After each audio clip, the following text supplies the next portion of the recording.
तो कक्षा 10 का गणित आपका स्टार्ट किया है और इसका चैप्टर आपका चल रहा था बहुपद, और ये चैप्टर बहुपद का पार्ट 2 है। चलिए इसमें हम सबसे पहले एक्सरसाइज 2.2 को शुरू करने से पहले कुछ बेसिक जानकारी है उसको जान लेते हैं, फिर एक्सरसाइज की ओर बढ़ेंगे। तो सबसे पहले हम यहाँ पे जानेंगे कि शून्यकों तथा शून्यकों के गुणांकों में संबंध।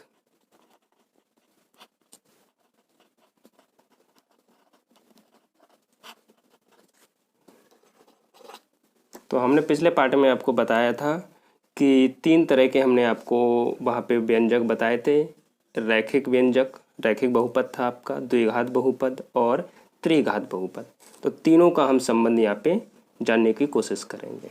तो चलिए क्रम से सीखते हैं। सबसे पहले हम रैखिक बहुपद की बात करेंगे। यहाँ पे रैखिक बहुपद, रैखिक बहुपद में हमने आपको बताया था कि ऐसे समीकरण या ऐसे व्यंजक जिनमें चर की घात 1 हो रैखिक बहुपद कहलाते हैं। जैसे कि ax प्लस बी, इसमें x की 1 घात है, a और b अचर है यहाँ पे और x चर है, x पे 1 घात है, तो ये रैखिक बहुपद है। इसी प्रकार y प्लस बी, ये भी क्या है, 1 घात है, क्योंकि y यहाँ पे चर है, इस पे भी 1 घात है। 3x प्लस का 4, यहाँ पर भी x 1 घात है, तो ये भी 1 घात। ये सब रैखिक बहुपद कहलाते हैं। पिछले पार्ट में इसकी चर्चा कर चुके हैं। हम यहाँ पे सिर्फ ये जानेंगे कि इसमें शून्यक और गुणांकों में संबंध क्या है। अगर हमारे पास ये समीकरण दिया है तो हमारा शून्यक क्या होता है वो आप समझें। तो हमारा यहाँ पे शून्यक अगर ये दिया है तो माइनस बी अपॉन ए, माइनस बी बटा ए होता है शून्यक रैखिक बहुपद का। ठीक है, तो ये शून्यक और गुणांकों में संबंध निकल के आ गया। यानी कि कोई समीकरण हमें इस टाइप का दिया है तो ये, और कैसे आया वो हम यहाँ पे समझते हैं। शून्य की हमने परिभाषा भी आपको बताई थी। अगर हमें इसका शून्य निकालना है तो हमें इसको 0 के बराबर करना पड़ेगा। ठीक है, ax प्लस के b को जब हम बराबर के दूसरी साइड में ले जाएंगे तो ये b माइनस में कन्वर्ट हो जाएगा। x का मान निकालेंगे तो माइनस का b और a जो है वो बटा में यहाँ पे पहुँच जाएगा। इस तरह से x का मान आया माइनस बी बटा ए, और x यहाँ पे यही शून्य को प्रेजेंट करता है, इसलिए हमारा शून्य का आया माइनस बी बटा ए। इसको हम इस तरह भी लिख सकते हैं, शून्यक बराबर माइनस बी बटा ए। माइनस बी क्या है, यहाँ पे एक अचर राशि है, तो हम लिखेंगे अचर राशि, बटा ए क्या है, ए एक्स का गुणांक है, क्योंकि ए एक्स के साथ गुणा कर रहा है तो हम एक्स का गुणांक बोलते हैं ए को। तो यहाँ पे लिखेंगे एक्स का गुणांक। वह संख्या जो x के साथ गुणा करती हो x का गुणांक कहलाता है, तो x का गुणांक e। तो हिंदी में आप इस तरह याद कर सकते हैं कि माइनस अचर राशि बट्टा x का गुणांक शून्यक होता है, या माइनस बी अपॉन ए। बस आपको ये चीज़ याद रखनी है। तो ये हुई रैखिक बहुपद की चर्चा। चलिए अब हम द्विघात बहुपद की चर्चा यहाँ पे करते हैं। द्विघात बहुपद, द्विघात बहुपद के प्रश्न आपके एग्जाम में भी बहुत ज़्यादा पूछे जाते हैं, आपके लिए इम्पोर्टेंट भी बहुत ज़्यादा है, तो इसको कुछ ज़्यादा ही ध्यान से आप समझेंगे। द्विघात समीकरण का बेसिक समीकरण पहले आप याद करेंगे, ए x square plus B x plus का सी। यह आपका बेसिक समीकरण है द्विघात बहुपद का, जहाँ ए एक्स स्क्वायर का गुणांक है, बी एक्स का गुणांक है और सी अचर पद है। यहाँ पर b और c भी अचर हैं। ठीक है, एक संख्या है a और b भी एक संख्या है, अचर हैं। बाकी x एक चर संख्या है। तो अगर ऐसा दिया है तो इसके हमने मान लिया, यहाँ पे माना, देखिए यहाँ पे x की 1 घात ही, तो इसका शून्यक 1 हो सकता है। ठीक, यहाँ पे x की अधिकतम कितनी घात है, 2, तो इसके 2 शून्यक होंगे, ये आपको याद रखना है। तो माना इसके 2 जो शून्यक होंगे वो मान ले रहे हैं, माना शून्यक अल्फा व बीटा है।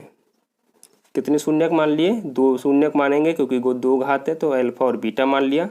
अब हम इसके संबंध को बताएंगे। तो हम लिखेंगे शून्यक का योगफल। जब दो हैं तो योगफल और गुणनफल निकल सकता है। तो शून्यक का योगफल का संबंध सबसे पहले देखते हैं। शून्यक का योगफल, शून्यक के योगफल का फॉर्मूला होता है -b/a। अब -b कहाँ से लिया हमने? b है x का गुणांक, तो हम यहाँ पे लिखेंगे x का गुणांक इस तरह से, और बटा में a आया x² का गुणांक, तो लिखेंगे x² का गुणांक इस तरह से। ये तो हुई शून्यक के योगफल की बात। इनका गुणनफल में भी जो संबंध हो सकता है उसको भी देख लेते हैं। तो लिखेंगे शून्यकों का गुणनफल। जो फॉर्मूले हैं आपको ये याद होने चाहिए। गुणनफल का फॉर्मूला होता है c/a। c हमारा एक अचर पद है और यहाँ पे चिन्ह प्लस का रहता है, यानी माइनस नहीं रहता है। ये आपको याद रखना है। आप कहें कि ध्यान नहीं रहा लगाने का, ये प्लस में ही रहता है। c है आपका अचर पद, तो अचर पद, और बटा a है हमारा x² का गुणांक। ठीक, तो यहाँ पे x² का गुणांक।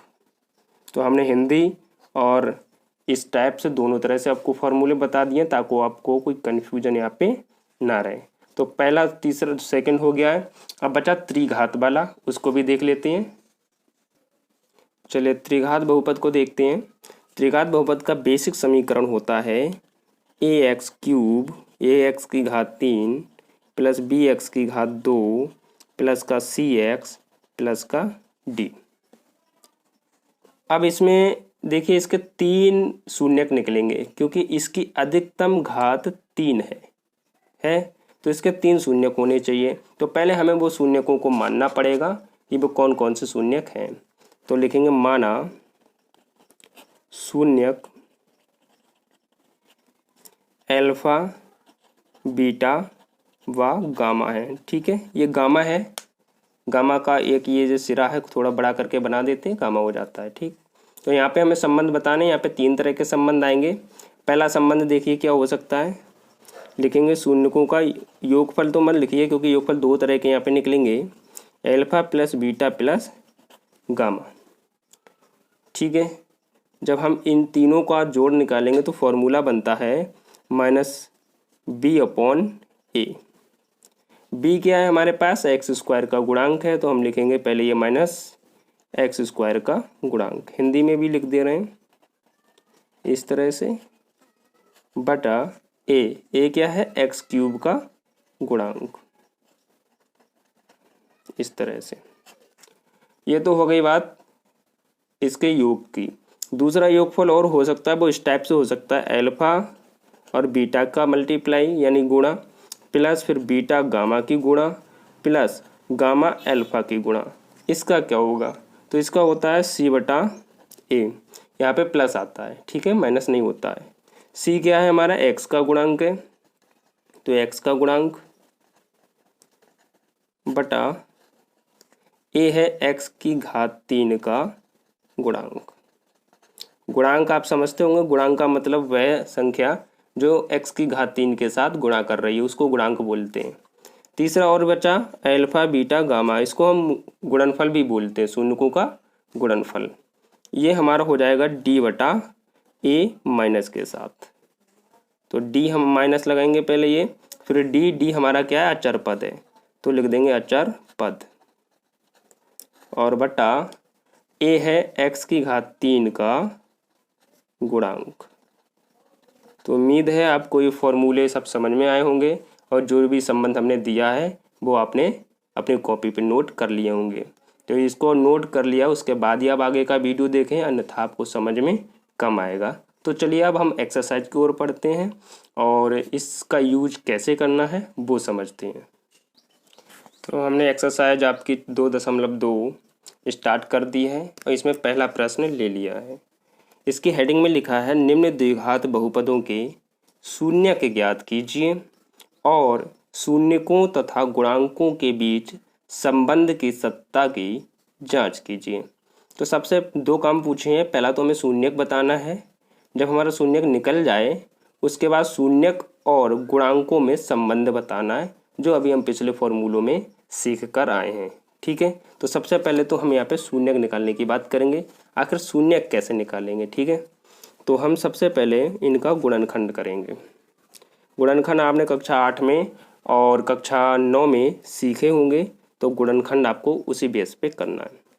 तो देखिए हम थोड़ा बहुत इसके बारे में बता देते हैं। हमें एक ऐसा खंड बनाना है, ये 8 है, अगर हम उसकी गुणा करें तो 8 आए, और ये चिन्ह माइनस का है, घटाने पर 2 आए। हमें कोई ऐसे दो अंक को ढूंढना है कि गुणा करें तो 8 हो जाए और घटाने पर 2 हो जाए। तो हमारे हिसाब से 4 दूनी 8 होता है, 4 दूनी 8, और 4 में से आप जब 2 करेंगे माइनस को तो कितना बचेगा, 2। तो देखिए घटाने पर 2 चाहिए था, घटाने पे 2 मिल गया, गुणा करने पे 8 चाहिए, वो 8 मिल गया। हमेशा ध्यान रखना लास्ट वाले का यहाँ पे मल्टीप्लाई करके ही लाना पड़ता है।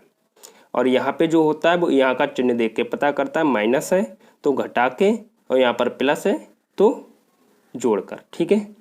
तो हमें मिल गया। तो हम ये वाला यूज करेंगे खंड 4 - 2, और किसके स्थान पे यूज करेंगे, 2 के स्थान पे। देखिए एक्स स्क्वायर को हम बिल्कुल इसी प्रकार रखेंगे जैसा है, माइनस को भी ऐसे ही रखेंगे, सिर्फ 2 को रिमूव करना है, 2 को हटाना है, और 2 के स्थान पे हम ब्रैकेट लगाएंगे एक इस तरह से, और 4 - 2 को लिख देंगे। जो x था वो बाहर इस तरह लिखा जाएगा, आगे माइनस चल रहा था, फिर 8 चल रहा था, ये एक्स स्क्वायर माइनस, अब 4 की x से मल्टीप्लाई करेंगे यानी गुणा करेंगे तो 4 भी लिखा जाएगा और x भी लिखा जाएगा।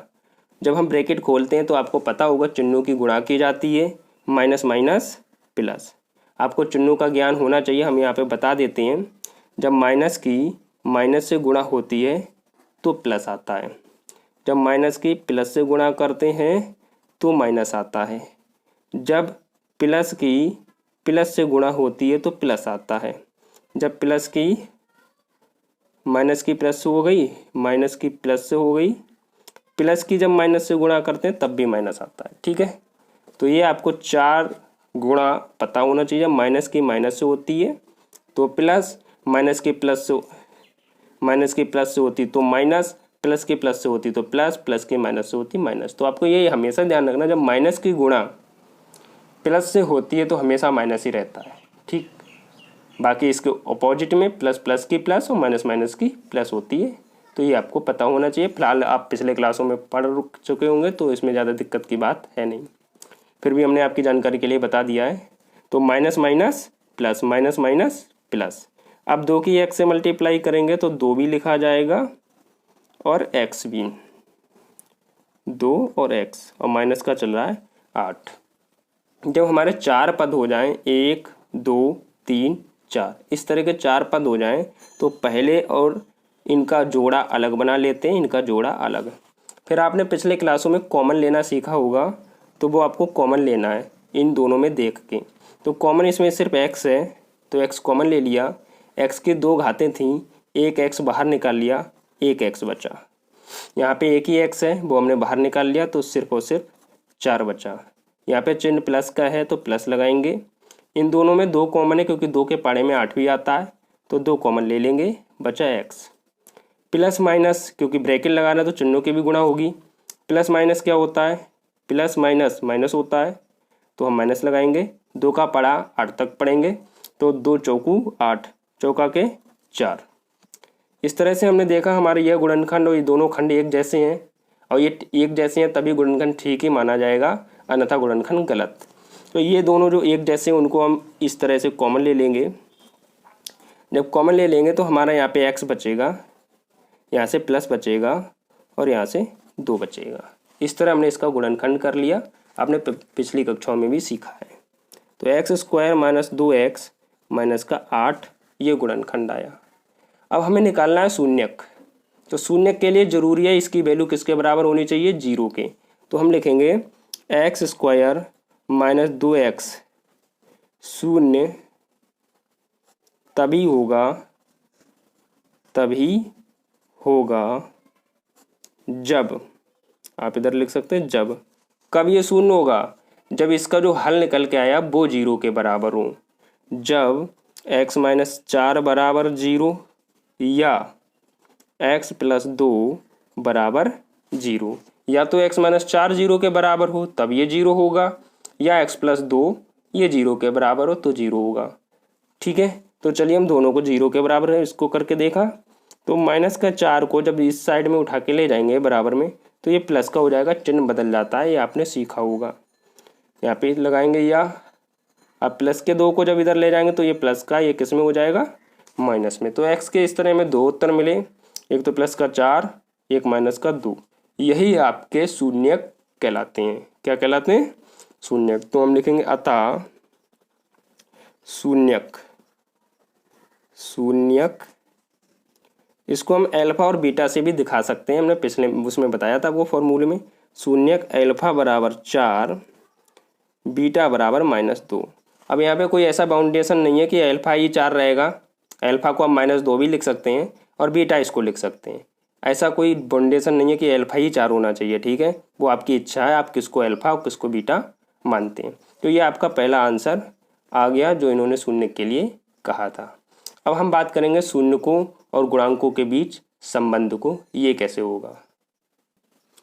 तो सत्यता की अब जांच हम करेंगे, सत्यता की जांच जो हमसे प्रश्न में पूछी गई थी। तो सत्यता की जांच के लिए सबसे पहले मूलों का योगफल निकालेंगे। मूलों का योगफल हमने फॉर्मूले में आपको बताया था, मूलों का योगफल। योगफल के लिए हमने आपको फॉर्मूला बताया था अल्फा प्लस बीटा। तो अल्फा प्लस बीटा जो था हमारा -b/a था। तो हम दोनों को लिख लेते हैं एक साथ। ठीक है, यहाँ पे आप इस तरह से तीर का निशान लगाते हैं। अल्फा का मान अभी हमने निकाला है, कितना है, 4, तो लिखेंगे 4। बीटा का मान कितना है, -2, तो यहाँ पे रखेंगे -2 बराबर -b अब ये कहाँ से आएगा। तो देखिए b कहाँ से आएगा वो हम देखो आपको समीकरण में बताते हैं, ध्यान से समझना। x² का गुणांक देखिए यहाँ पे कुछ नहीं है, तो कोई भी गुणांक ना दिखे तो आप 1 मानेंगे। तो ये आपका a है, ये आपका b है और ये आपका c है। चिन्ह सहित है, a का मान 1, b का मान -2, c का मान -8। तो ये आपके गुणांक हो गए। तो इसी को हमें रखना है। तो हमने अभी जो लिया है b, यहाँ पे देखिए माइनस का b है, b की वैल्यू है यहाँ से -2, तो हम -2 रखेंगे इस तरह से, बटा a का मान 1 है तो 1 रखेंगे। आप चाहें तो ब्रैकेट में बंद कर सकते हैं क्योंकि दोनों माइनस इकट्ठा हो गए। तो 4 में से 2 गया, कितना बचा, 2, और माइनस माइनस कितना हो गया, 2। देखो दोनों पक्ष बराबर आए हैं, तो ये हमारा सिद्ध हो गया कि दोनों पक्ष कैसे हैं, बराबर हैं। तो ये हमारा प्रूफ हो गया, पहली बात योगफल के लिए। ठीक है, आप इसको दूसरी तरह से इस प्रकार भी कर सकते हैं। देखिए अथवा करके आपको जो अच्छा लगे आप वैसा कर सकते हैं। दूसरा तरीका हम बता रहे हैं, आप सीधे अल्फा प्लस बीटा लेंगे, ये लिख के मूलों का योगफल प्लस अल्फा प्लस बीटा। उसके बाद अल्फा का मान लगाएंगे, अल्फा का मान 4 है, बीटा का मान -2 है।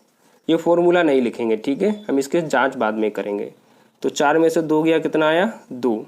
जब 2 आ जाएगा तब हमें देखना है, फॉर्मूला होता है -b/a, यही तो होता है। तो हम फॉर्मूले में देखेंगे b कितना है, -2 है, a कितना है, 1 है, और फॉर्मूले का माइनस ये, तो माइनस माइनस क्या हो जाएगा, प्लस का 2 बट्टा 1, ये तो आना चाहिए। तो 2 आया, हम इसमें बट्टा 1 कर लेंगे, और यहाँ पे -1 बाहर निकाल लिया और 1 माइनस का इतना, ऐसा इसको लिख सकते हैं क्योंकि माइनस माइनस क्या होता है, प्लस।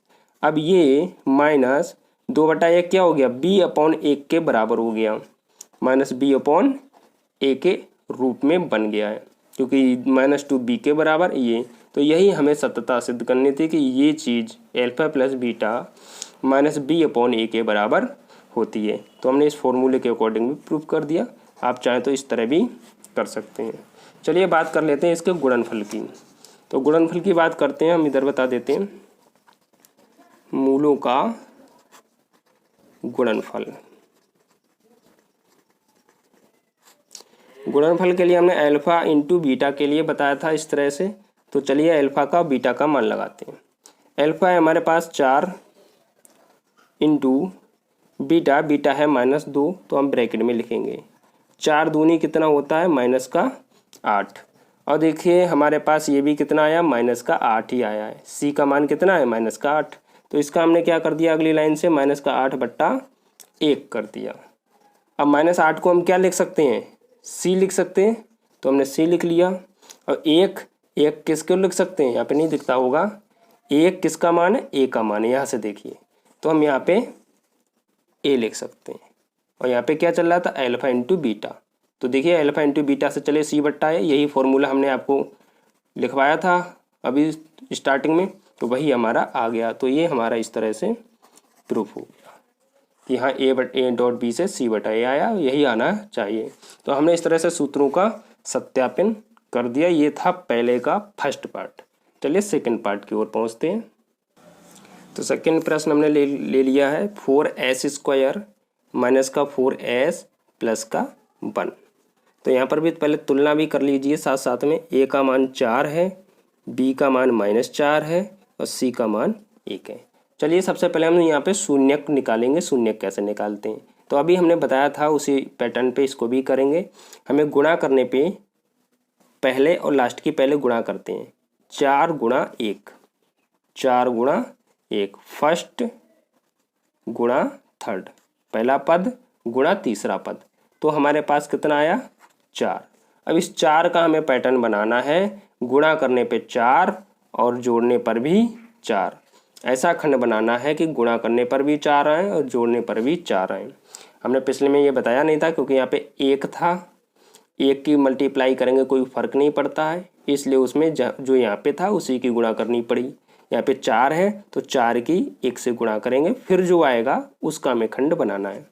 तो यहाँ पे गुणनखंड बनेगा 2 दूनी 4 और 2 + 2 कितना होता है, ये भी होता है 4। तो देखिए गुणा करने पे भी 4 चाहिए था और जोड़ने पर भी 4 चाहिए था, वो हमें मिल गया। चिन्हों को ना देखें, चिन्ह से मतलब यहाँ पर है नहीं। तो हम इस 4 के स्थान पे, कौन से वाले, इस 4 के स्थान पे 2 + 2 लिखेंगे। जोड़ के क्यों लाना पड़ा हमें, क्योंकि यहाँ पे चिन्ह किसका है, प्लस का, इसलिए। तो चलिए गुणनखंड करते हैं। 4s² माइनस, इस 4 को रिमूव कर रहे हैं और इसके स्थान पे लिख रहे हैं 2 + 2, 2 + 2, बाहर s है और प्लस का 1 है। 4s² माइनस 2 की s से मल्टीप्लाई करेंगे तो 2 भी लिखना पड़ेगा, s भी। अब चिन्हों की गुणा करेंगे, अभी बताया था थोड़ी देर पहले हमने, माइनस और प्लस माइनस होता है। 2 की s से करेंगे गुणा तो 2s और प्लस का 1। जब 4 पद हो जाएं तो पहले और दूसरे की यहाँ से कॉमन लेंगे और इसमें यहाँ से कॉमन लेंगे। तो इन दोनों में अगर कॉमन की बात करें तो देखिए 2 यहाँ पर भी है, 4 यहाँ पे है, 2 के पहाड़े में 4 आते हैं तो 2 कॉमन हो गया। s भी दोनों जगह है, छोटा वाला s कॉमन लेते हैं तो s 1 घात, तो 2 दूनी 4, s की 2 घातें थी, 1 घात ले ली, 1 घात बची, 2s पूरा कॉमन ले लिया, यहाँ पे 1 बचेगा।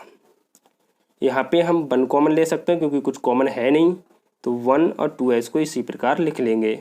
चिन्हों की गुणा करेंगे जब हम ब्रैकेट लगा रहे हैं तो माइनस प्लस माइनस, 1 एकम 1। तो देखा दोनों गुणनखंड एक जैसा हो गया। इन दोनों को हम कॉमन ले लेंगे, 2s - 1, तो यहाँ से 2s बचेगा और यहाँ से माइनस का 1 बचेगा। इतना गुणनखंड जब हमारा हो जाएगा तब हम लिखेंगे 4s² माइनस का 4s प्लस 1 शून्य तभी होगा, शून्य तभी होगा जब, ये शून्य कब होगा, जब हमारे इसका गुणनखंड शून्य होगा तभी ये शून्य होगा, जब 2s - 1 बराबर 0 या 2s - 1 बराबर 0। दोनों खंड तो एक जैसे आए, ठीक है, तो हमें दोनों को रिपीट करना पड़ रहा है। जब ये 0 होगा तो हम 2s, इसको हल कर लेते हैं पहले, -1 को इधर ले जाएंगे, किसका हो जाएगा, प्लस का हो जाएगा और s बराबर 1/2। तो ये भी यही आएगा क्योंकि दोनों सेम हैं, 2s बराबर 1, s बराबर 1/2। तो यहाँ पे 2 उत्तर आए हैं, एक s का 1/2, दूसरा भी s का 1/2। दोनों उत्तर आए तो हम एक को अल्फा और एक को बीटा मानेंगे। तो हम लिखेंगे अतः शून्यक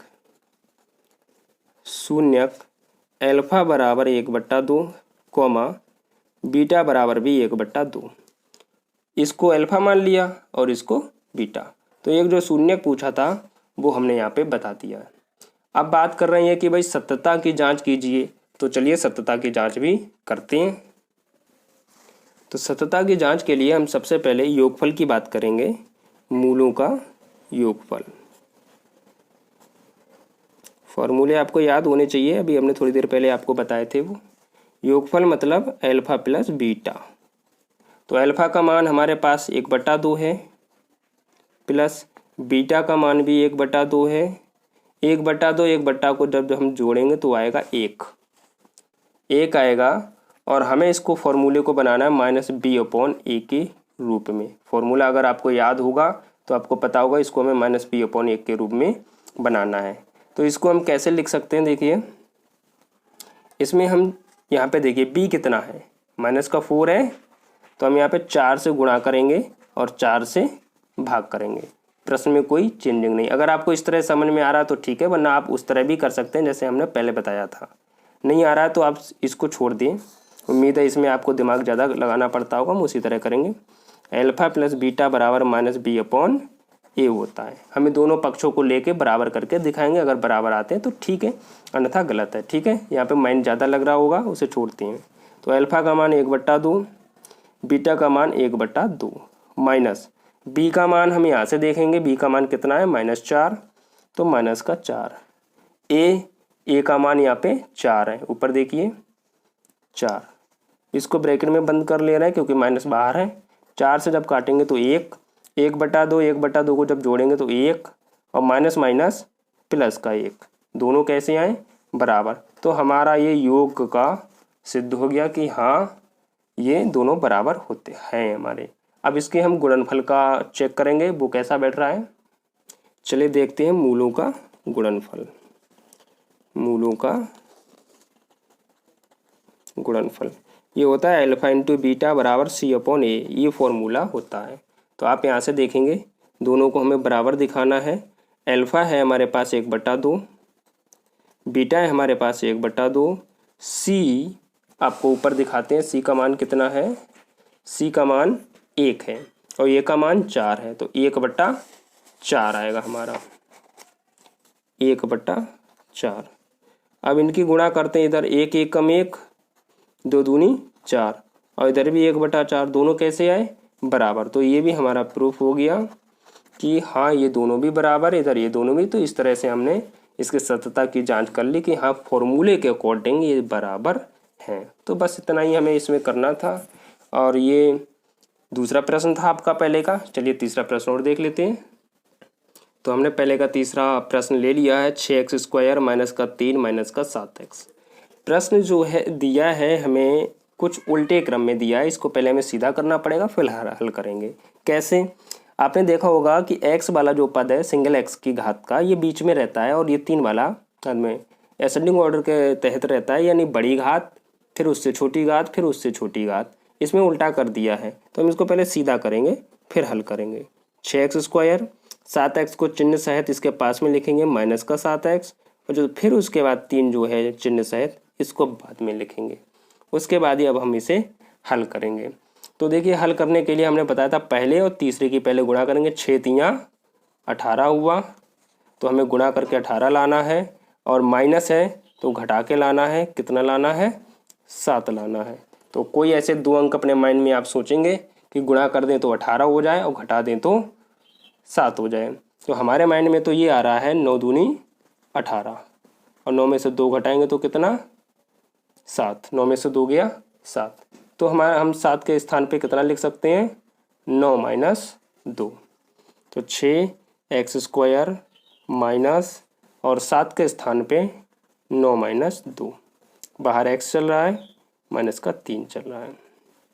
6x² माइनस का 9, बाहर x, माइनस माइनस की गुणा करनी है तो गुणा हमने बताया था चिन्हों का, प्लस होता है, और यहाँ पे 2x माइनस का 3। अब हमें कॉमन लेना है। कॉमन क्या हो सकता है मैक्सिमम, तो पहले अंकों की बात करें तो 3 के पाड़े में 9 भी आता है और 6 भी आता है, तो 3 कॉमन ले सकते हैं। x सिंगल घात वाला ले लेंगे क्योंकि छोटा वाला ही लेना है। 3 का पाड़ा 6 तक पढ़ेंगे तो 3 दूनी 6, दूनी का 2 लिख लेंगे। x की 2 घातें थी, एक तो बाहर निकाल ली, 1 घात बची। 3 का पाड़ा 9 तक पढ़ेंगे तो 3 तियाँ 9, x की 1 घात थी वो तो बाहर निकाल ली। इसमें कुछ कॉमन है नहीं, तो आप एक कॉमन ले सकते हैं, 2x माइनस का 3। जब ये दोनों गुणनखंड एक जैसे आ जाएं तो इनको लिख लेना चाहिए कॉमन के रूप में। अब जो बचा है वो हम लिखेंगे। हमारा बचा यहाँ से 3x, यहाँ से प्लस और यहाँ से 1। ये हमारा 6x² माइनस का 7x माइनस का 3 का गुणनखंड करने पे प्राप्त हुआ है। तो हम लिखेंगे यहाँ पे फिर शून्य का अगर हमें पता करना है तो 6x² माइनस 7x माइनस 3 शून्य तभी होगा जब, कब होगा ये, जब इसका मान शून्य के बराबर करेंगे तब। तो हम लिखेंगे 2x माइनस 3 बराबर 0 होना चाहिए या 3x प्लस 1 बराबर 0 होना चाहिए। यानी ये 0 होना चाहिए या फिर ये 0 होना चाहिए, तब ये 0 होगा। तो 2x माइनस को उठा के ले जाएंगे प्लस का हो जाएगा, क्योंकि माइनस का है तो प्लस का होगा, चिन्ह बदल जाता है। x का मान 3/2, 2 जाएगा बट्टे में। इसी प्रकार यहाँ पे 3x प्लस का 1 है तो माइनस का हो जाएगा, तो x का मान निकालेंगे माइनस का 1/3 हो जाएगा। तो इस तरह से आपके 2 शून्य निकल के आए। यहाँ पे पहले को आप अल्फा मान नाम दे सकते हैं 3/2 ये वाला, इसको आप बीटा नाम दे सकते हैं -1/3। ठीक, तो ये आपका आंसर हो गया शून्य के लिए। अब इस सत्यता की जांच कराने को कह रहे हैं, तो वो सत्यता की जांच अब हम करेंगे। तो चलिए सत्यता की जांच को देखते हैं। इसके लिए देखिए x² का जो साथ में गुणा कर रहा है इसको हम a मानेंगे, x के साथ में जो है इसको b मानेंगे चिन्ह सहित, और ये जो लास्ट वाला है इसको c मानेंगे। ठीक है, तो हम यहाँ पे मूलों का योगफल की सबसे पहले बात करेंगे। मूलों का योगफल, मूलों के योगफल का फॉर्मूला आपको पता होना चाहिए, अल्फा प्लस बीटा बराबर -b/a। ये फॉर्मूला होता है, इसी पे चेक करेंगे कि ये सही है या नहीं। तो अल्फा का मान लगाएंगे, अल्फा का मान 3/2 और बी प्लस है बीटा है, बीटा का मान है हमारे पास -1/3, तो -1/3 माइनस v का मान देखेंगे यहाँ से, b का मान कितना है -7, तो -7, a का मान यहीं से देखेंगे 6, और इसको आप ब्रैकेट में इस तरह से क्लोज कर देंगे। तो चलिए देखते हैं क्या आता है। देखिए हर बराबर नहीं है, हर बराबर करने के लिए हम तिरछी गुणा कर लेते हैं। 3 तिया 9, 2 एकम 2 और 3 दूनी 6। यहाँ पे माइनस माइनस की गुणा हो जाएगी तो प्लस हो जाएगा, 7/6 हो जाएगा। अब यहाँ पे 9 में से 3 घटाएंगे तो कितना बचेगा, ये 2 एकम 2 है ये, 9 में से 2 घटाएंगे तो 7 और बटा 6, और यहाँ पर भी 7/6। दोनों कैसे आए हैं, बराबर लगता है, आपको दिख नहीं रहा है।